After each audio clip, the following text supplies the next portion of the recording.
Julle is 'n lig vir die donker wêreld rondom julle. Almal moet kan sien dat julle glo. Julle geloof moet net so sigbaar wees, soos 'n stad wat hoog bo op 'n berg gebou is. Matteus 5 vers 14 uit die boodskap. Die bekende prediker Dwight L. Moody het dit so pragtig gestel. Hy het gesê, "We are told to let our light shine. And if it does, we won't need to tell anybody it does.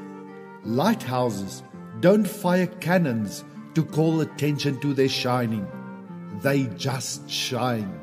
Dit was 'n geweldige stormagtige nag op die oop see. Die blitse het geslaan en die duinings van die see was so hoog dat die kaptein met moeite die skip op koers kon hou. Ewe skielik so tussen die see sproei deur, het hulle 'n lig kort voor hulle gewaar en hulle het besef dat hulle in groot moeilikheid is. Die kaptein het onmiddellik aan die seiner die opdrag gegee om vir die aankomende skip 'n boodskap te stuur dat hy onmiddellik van sy koers moes afwyk, anders sou hulle in 'n kop-aan-kop botsing betrokke wees. Die seiner het onmiddellik die boodskap gestuur en sommer baie goue boodskap teruggekry. "Ek kan nie afwyk nie, julle moet afwyk." Hy het die boodskap net so aan die kaptein oorgedra en die kaptein was onmiddellik ontsettend ontstoke en kwaad. Hy het gesê, "Stuur weer vir hom. Ek is 'n oorlogskip en ek gaan jou vernietig as jy nie afwyk van jou koers af nie." Weer het die seiner dit gedoen en onmiddellik het die boodskap weer teruggekom. "Ek kan nie afwyk van my koers af nie. Jy sal moet afwyk, anders gaan jy sink." Baie kwaad het die kaptein opdrag gegee dat die kanonne in gereedheid gebring moes word om hierdie skip te sink. Hy het 'n laaste boodskap gestuur en gesê, "As jy nie nou afwyk nie, gaan ons vuur open op julle." Bykans onmiddellik het daar 'n boodskap teruggekom en gesê, "Wyk af van jou koers. Ek is 'n ligtoring. As jy nie afwyk nie, gaan jy op die rotse loop."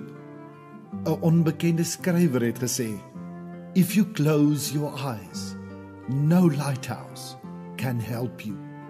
But if you open your eyes very wide and look around you carefully, you will always see a lighthouse which will lead you to the right path. Just watch around you carefully." Is ek en jy nie ook maar meeste van die tyd in ons lewens soos die kaptein van die oorlogskip nie?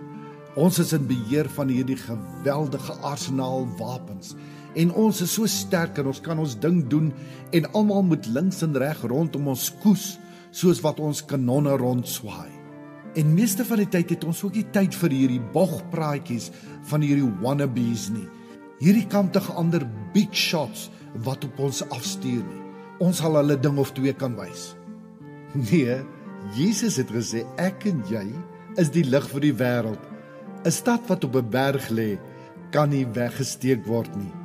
Iemand anders het gesê, "I am a lighthouse rather than a lifeboat. I do not rescue, but instead help others to find their own way to shore, guiding them by my example." Jesus het deur sy gees, sy lig in my lewe aan die brand kom steek, my lig kom maak.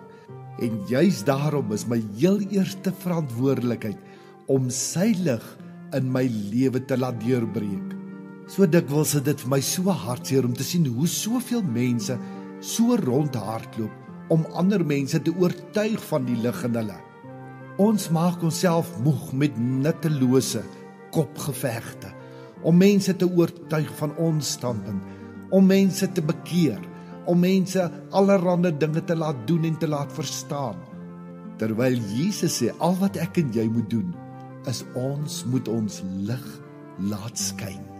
Die helderheid en sigbaarheid van die ligtoring se lig word bepaal deur hoe skoon sy spieël is en deur hoe skoon sy venster is. Vra vandag vir die Gees van God om jou te oortuig, waar lê die ou vuil blerdse op jou lens en op jou lighuis se vensters.